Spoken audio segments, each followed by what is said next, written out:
Jorge Agustin Nicolas Ruiz de Santillana y Borràs was a philosopher, a poet, and a novelist. He was born in Spain, but he was raised and educated mostly in the U.S., where he became better known by his anglicized version of his name, George Santayana.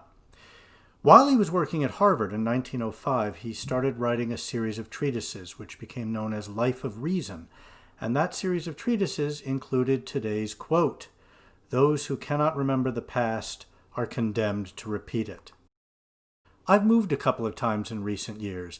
Every time I land in a new place, I discover that I can't propose good solutions to local issues until I've learned a lot about the history of the area. Otherwise, whatever I suggest would not only look foolish, it'd probably be foolish. Before we look forward to crafting and implementing a new progressive era, we need to look back to see where we came from and how we got here. We need to learn from the gains we made during the progressive era of a century ago. And we need to understand what has stopped the progressive movement dead in its tracks for the past 40 years. The two major political parties in America have followed different, though intersecting paths on the road to and away from progressivism. Each path is a fascinating look at how immediate political desires can often carve out major changes in party ideology. I'm going to begin with the less complex story by looking at the Republican Party's path.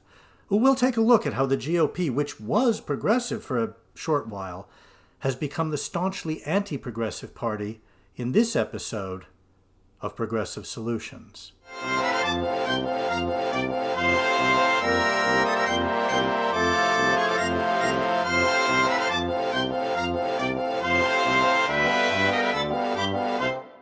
Before we get started, I just want to mention that I welcome your comments on all these videos. Let me know what you like and what you think I can do better. Ask questions, even suggest topics. I look forward to hearing from you. We begin in 1896, with the nation struggling to recover from the Panic of 1893, which in turn was just the last part of a 20-year recession that had begun with the Panic of 1873. This era was known as the Gilded Age, and the wealthy got a lot wealthier, even as the rest of America suffered. The Republican Party, dominated by big business interests and worried about a rising populist movement, nominated Ohio Governor William McKinley for president. When he was in Congress, McKinley had successfully pushed for huge protective tariffs. He also favored a gold standard over the bimetallism view of including silver as well as gold in the currency. His populist Democratic opponent, William Jennings Bryan, was nominated largely on a convention speech attacking McKinley's position on gold, ending with the memorable phrase, "You shall not press down upon the bow of labor this crown of thorns. You shall not crucify mankind upon a cross of gold." Bryan's Cross of Gold speech, as it came to be called, ignited the convention and the Democratic Party and ramped up the debate over a gold-only standard favored by the wealthy versus bimetallism favored by farmers and workers. McKinley stuck to his gold-only standard. Interestingly, as a result, the Hearst papers portrayed him as a corporate puppet. Of course, William Randolph Hearst also owned a lot of silver mines, but McKinley won anyway. 4 years later, in the 1900 rematch of the 1896 election, Bryan gave speeches all over the country claiming that McKinley favored corporate trusts and corporate power. McKinley did allow corporations a lot of freedom, including stubbornly refusing to enforce the Sherman Antitrust Act, and the Republican Party was happy to go along with what seemed to be a good, victorious ride. But President McKinley was assassinated in 1901, shortly after beginning his second term, and things changed rapidly.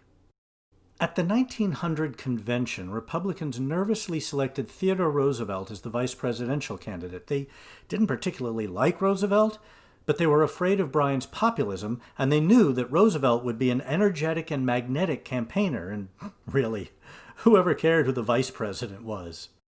Roosevelt rose to prominence as a Republican fighting against the corrupt big city, that is, Democratic Party, machine in New York. And while Republicans never considered him to be one of their own, his energy and his force of will drove him ever upward. By 1900, Roosevelt was also a hero of the Spanish-American War, although his famous charge up San Juan Hill never actually happened. He did join the advance up nearby Kettle Hill, and he tried to join the fighting on San Juan Hill, but he was ordered back because, well, he was out of position and hurting the war effort. Roosevelt was bombastic and shamelessly self-aggrandizing, but he was also a strong believer in serious, progressive reform, and suddenly, he was the president.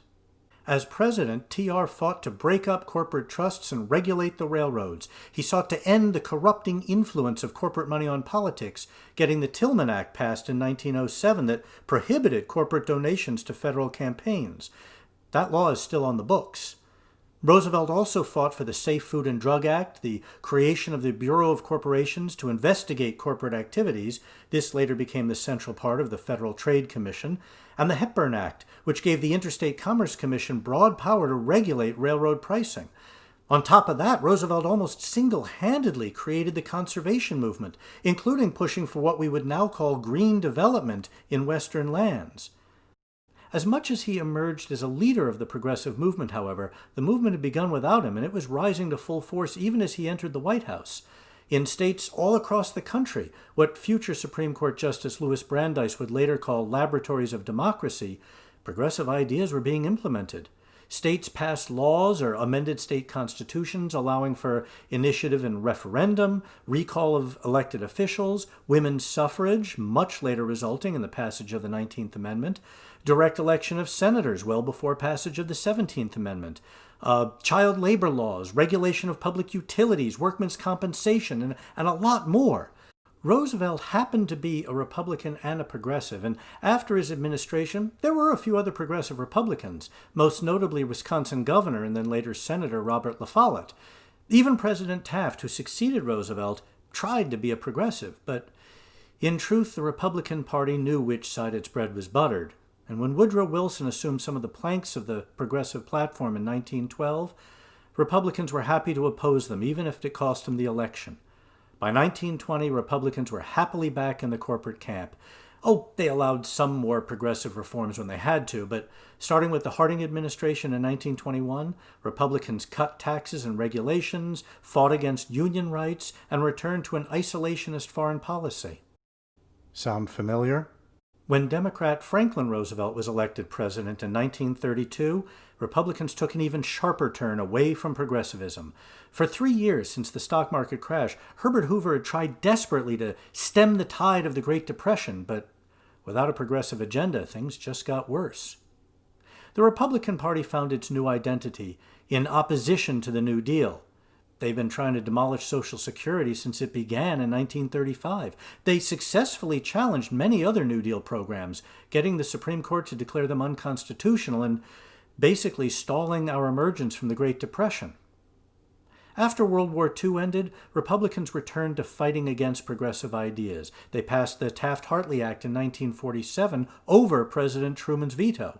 And this bill was the first attack in a new, decades-long anti-union crusade that's still going on. In 1955, even as Republican President Dwight Eisenhower was pursuing a moderate path, William F. Buckley began publishing his National Review magazine, and the new conservative movement took root. Since then, the Republican Party has continually moved to the right. Republicans had Barry Goldwater in the 60s, Ronald Reagan in the 80s, George W. Bush and Dick Cheney 20 years later, and Donald Trump and Mitch McConnell, along with a whole lot of right-wing mouthpieces today. Any hint of progressive tendencies in the Republican Party has been completely wiped out. I'm skipping over a lot of details over the past 60 years, mainly because this series is about progressive solutions, and by the 60s, the Republican Party had abandoned all hope of being progressive. During the 1964 Republican Convention, New York Governor Nelson Rockefeller was actually booed almost off the stage for daring to suggest that the Republican Party should repudiate the extremism of the Ku Klux Klan, the Communist Party, and the John Birch Society. Despite policies that favor the ultra-rich, even at the expense of everyone else, Republicans have gained the support of working-class and rural Americans through two things. One, playing on racism, especially following passage of the Civil Rights Act in 1964 and the Voting Rights Act a year later. And two, moving in where the Democrats moved out. More on that in the next video. The main reason the Republican Party has no chance of moving anywhere close to a progressive idea, much less a progressive agenda in the foreseeable future, is that they're quite comfortable being mostly the majority party in this country nationwide. Republicans have controlled the White House for 6 of the last 10 terms. They've won a majority in the Senate for 12 of the last 20 federal elections, and a majority in the House in 10 of the last 13. And despite the supposedly disastrous, for Republicans, elections since Trump took office, Republicans still control a clear majority in most state legislative chambers, 59-40. Why would they change when they keep winning even when they're supposed to be losing? I chose the history of the Republican Party regarding progressive stands first because it's the simpler history.